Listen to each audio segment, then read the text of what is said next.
अधिकतर हम लोग यही सोचते हैं कि ज्यादा काम करने की वजह से थकान हो जाती है, परंतु ये पूरा सच नहीं है। यह एक बहुत ही चकित करने वाला तथ्य है कि सिर्फ शारीरिक रूप से होने वाली थकान कम ही होती है, जबकि मानसिक और भावनात्मक नजरिए से ज्यादा थकान होती है। कई सारे मनोवैज्ञानिक भी यही कहते हैं कि शारीरिक रूप से कम थकान होती है और मानसिक और भावनात्मक नजरिए से ज्यादा थकान होती है, क्योंकि अच्छी सेहत होने के बावजूद बैठकर काम करने वालों में भी 100% थकान सिर्फ मनोवैज्ञानिक कारणों की वजह से होती है।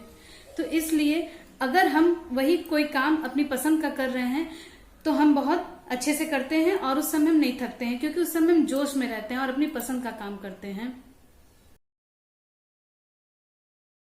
और अच्छे से समझते हैं। एक महिला जो कॉर्पोरेट कर्मचारी है, एक रात जब वो आती है तो बहुत थकी हुई थी, इतनी ज्यादा थकी हुई थी, उसके सिर में दर्द हो रहा था, उसका बैठने का बिल्कुल भी इच्छा नहीं था। वो बस बिस्तर पर जाकर सो जाना चाहती। बहुत कहने पे डाइनिंग टेबल पर बैठती है डिनर के लिए। तभी अचानक उसकी एक फ्रेंड का फोन आता है और फ्रेंड ने डांस पार्टी के लिए इनवाइट किया।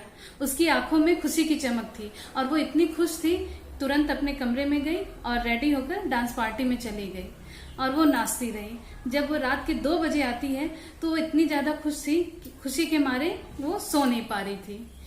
आप सोचिए, क्या ये वही महिला थी जो 8 घंटा पहले बुरी तरह से थकी हुई थी? हाँ, ये वही महिला थी। कई बार ऐसा होता है कि हम अपने काम से बोर हो चुके होते हैं। ऐसा लाखों लोगों के साथ होता है कि वो कभी कभी अपने काम से बोर हो चुके रहते हैं। तो फ्रेंड्स, हम उस वजह को ध्यान में रखें जिस वजह से हम उस काम को कर रहे हैं। अगर हम उस वजह को ध्यान में रखेंगे तो इससे हमको इस प्रॉब्लम से ओवरकम होने में काफी मदद मिलेगी। तो दोस्तों, मैं आपके लिए कुछ ऐसे पॉइंट्स लाई हूं जिसको फॉलो करके आप इन सब प्रॉब्लम से काफी ओवरकम हो सकते हैं। फर्स्ट पॉइंट है, व्यवस्थित होना सीखें। अपने आप को, अपने डेस्क को ऑर्गेनाइज रखें। जब आपका सब चीज ऑर्गेनाइज रहेगा तो आपका काम में भी मन लगेगा।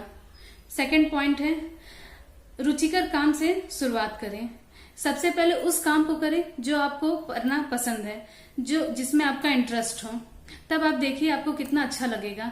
और जो अरुचिकर है, जिसमें आपका मन नहीं लगता है, उस काम को करें और उसमें दूसरों की मदद भी लें और देखें कि दूसरे लोग कैसे करते हैं। थर्ड पॉइंट है, अपने काम की वजह को ध्यान में रखें। जिस वजह से उस काम को आपने शुरू किया है, उस वजह को ध्यान में रखेंगे तो आपका काम में मन लगा रहेगा।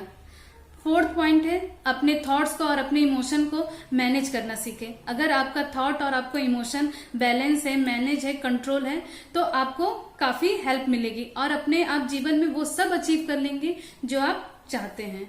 फिफ्थ पॉइंट है, हम सब के जीवन में हम सब की कोई ना कोई हॉबी जरूर होती है, लेकिन समय के साथ हम उसको समय देना भूल जाते हैं या कहिए हम उसको टाइम ही नहीं दे पाते हैं।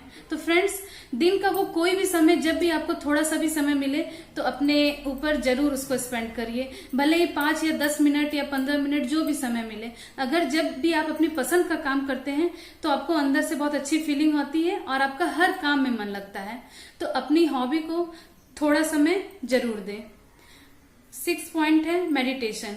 इन सब के साथ साथ अगर आप मेडिटेशन करते हैं तो मेडिटेशन करने से हमारा माइंड काफी हद तक कंट्रोल होता है, बैलेंस होता है और उसमें पॉजिटिव वाइब्स का संचार होता है। मेडिटेशन हमारे डे टू लाइफ में बहुत जरूरी है। हम सबको मेडिटेशन करना चाहिए और मेडिटेशन करने के लिए कोई ऐसा समय नहीं कि सिर्फ सुबह, जब भी हमें समय मिले, शाम को भी हम थोड़ी देर के लिए 15 मिनट, 20 मिनट, 25 मिनट के लिए कहीं भी बैठ के कर सकते हैं। तो मेडिटेशन हम लोग के लिए बहुत जरूरी है। फ्रेंड्स, अगर आपको मेरा ये वीडियो पसंद आया तो चैनल को सब्सक्राइब करना मत भूलिएगा और कमेंट बॉक्स में जरूर बताइएगा। Thank you so much friends. मिलते हैं अपने नेक्स्ट वीडियो में।